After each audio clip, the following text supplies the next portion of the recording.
Selamat datang kembali di channel kita. Hari ini kita akan membahas 5 taktik pengepungan paling dahsyat dalam sejarah perang kuno. Taktik-taktik ini tidak hanya mengubah jalannya pertempuran, tapi juga merevolusi cara berperang untuk generasi-generasi berikutnya. Mari kita mulai dengan sang maestro taktik Hannibal Barca. Jenderal Carthage ini terkenal dengan taktik double envelopment-nya yang legendaris di pertempuran Cannae. Bayangkan pasukan Romawi yang jauh lebih besar, terkepung dari segala sisi oleh pasukan Hannibal yang lebih kecil. Taktik ini begitu efektif sehingga berhasil menghancurkan hampir seluruh pasukan Romawi dalam satu hari. Keberhasilan Hannibal di Cannae menjadi blueprint bagi taktik pengepungan di masa depan. Taktik double envelopment. Hannibal bekerja dengan cara menarik musuh ke tengah formasi, lalu mengepung mereka dari kedua sisi dan belakang. Ini menciptakan situasi di mana musuh tidak bisa bergerak atau melarikan diri. Keunggulan taktik ini adalah kemampuannya untuk mengalahkan pasukan yang jauh lebih besar dengan pasukan yang lebih kecil, namun lebih mobile. Warisan taktik Hannibal masih bisa kita lihat dalam strategi militer modern, terutama dalam operasi pengepungan dan penghancuran. Beralih ke tokoh berikutnya, kita punya Julius Caesar dengan taktik pengepungan gandanya yang brilian di Alesia. Caesar menghadapi situasi unik di mana ia harus mengepung kota Alesia, sekaligus menghadapi pasukan bantuan dari luar. Solusinya, membangun dua lapis tembok pengepungan. Satu menghadap ke dalam untuk mengurung penduduk Alesia, dan satu lagi menghadap keluar untuk menahan serangan bantuan. Taktik circumvallation Caesar ini menunjukkan tingkat perencanaan dan rekayasa militer yang luar biasa. Dengan membangun sistem pertahanan berlapis, Caesar berhasil mengisolasi musuhnya sekaligus melindungi pasukannya sendiri. Taktik ini membuktikan bahwa kadang pertahanan yang kuat bisa menjadi senjata ofensif yang mematikan. Pengaruh taktik Caesar masih bisa kita lihat dalam strategi pertahanan berlapis modern dan taktik area denial. Tokoh ketiga kita adalah Alexander Agung, sang penakluk dunia kuno. Alexander terkenal dengan inovasinya dalam penggunaan menara pengepungan dan taktik serangan langsung. Saat mengepung kota Tyre yang terkenal sulit ditaklukkan, Alexander membangun tanggul raksasa dan menara-menara pengepungan untuk menyerang tembok kota dari jarak dekat. Taktik Alexander menggabungkan rekayasa militer dengan keberanian untuk melakukan serangan frontal. Menara pengepungan memungkinkan pasukannya untuk menyerang tembok kota dari posisi yang menguntungkan.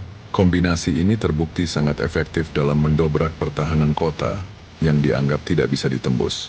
Warisan Alexander dalam hal ini bisa kita lihat dalam pengembangan artileri modern dan taktik serangan udara terhadap target-target yang terlindungi. Jenderal keempat dalam daftar kita adalah Scipio Aemilianus, sang penakluk Carthage. Taktik blokade total Scipio di pengepungan Carthage menunjukkan kekuatan dari strategi pengurasan sumber daya musuh. Scipio memblokade pelabuhan Carthage dan memotong seluruh jalur suplai ke kota, memaksa penduduk Carthage untuk menyerah karena kelaparan. Taktik blokade dan kelaparan Scipio membuktikan bahwa kadang cara terbaik untuk mengalahkan musuh adalah dengan memotong akses mereka terhadap sumber daya vital. Dengan kesabaran dan perencanaan yang matang, Scipio berhasil menaklukkan salah satu kota terkuat di dunia kuno, tanpa harus melakukan pertempuran besar-besaran. Pengaruh taktik ini masih bisa kita lihat dalam strategi embargo ekonomi dan blokade laut modern. Terakhir, meski bukan seorang jenderal tunggal, kita perlu membahas penggunaan perang psikologis dalam pengepungan kuno.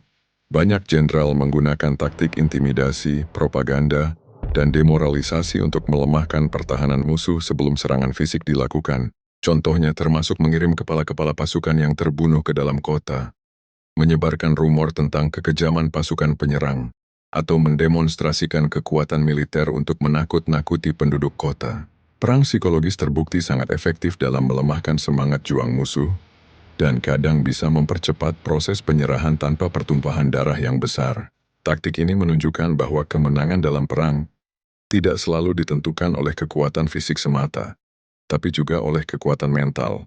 Penggunaan perang psikologis masih sangat relevan dalam konflik modern, baik dalam bentuk propaganda, operasi informasi, maupun cyber warfare. Kelima taktik pengepungan ini, double envelopment Hannibal, circumvallation Caesar, serangan menara pengepungan Alexander, blokade total Scipio, dan perang psikologis, telah membentuk dasar strategi militer selama berabad-abad.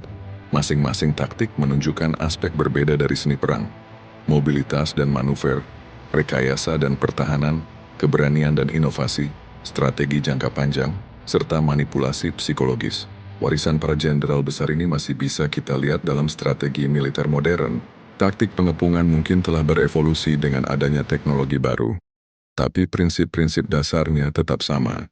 Kita masih melihat penggunaan manuver cepat untuk mengepung musuh, pembangunan pertahanan berlapis, serangan terhadap target-target kunci, blokade ekonomi, dan tentu saja perang informasi dan psikologis. Bahkan di era peperangan modern dengan drone, misil jarak jauh, dan cyber warfare, pemahaman tentang taktik-taktik klasik ini tetap penting.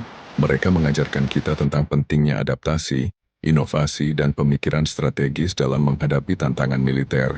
Setiap konflik memiliki karakteristik uniknya sendiri, dan kemampuan untuk memilih dan mengadaptasi taktik yang tepat seringkali menjadi kunci kemenangan. Jadi, apa yang bisa kita pelajari dari para maestro taktik pengepungan ini? Pertama, pentingnya fleksibilitas dan adaptasi. Setiap jenderal yang kita bahas tadi menghadapi situasi unik dan menemukan solusi kreatif. Kedua, kekuatan dari perencanaan dan persiapan yang matang. Baik itu membangun tembok pengepungan ganda atau merancang menara penyerangan, persiapan yang teliti seringkali menentukan hasil akhir. Ketiga, pentingnya memahami psikologi musuh. Taktik perang psikologis menunjukkan bahwa kadang pertempuran bisa dimenangkan, bahkan sebelum pedang pertama dihunus. Terakhir, kita belajar bahwa dalam perang, seperti halnya dalam kehidupan, kadang solusi langsung bukanlah yang terbaik. Terkadang strategi tidak langsung seperti blockade atau pengepungan bisa lebih efektif daripada serangan frontal. Demikianlah pembahasan kita tentang 5 taktik pengepungan terdahsyat dalam sejarah. Taktik-taktik ini tidak hanya mengubah jalannya perang di masa lalu, tapi juga terus mempengaruhi pemikiran strategis militer hingga hari ini.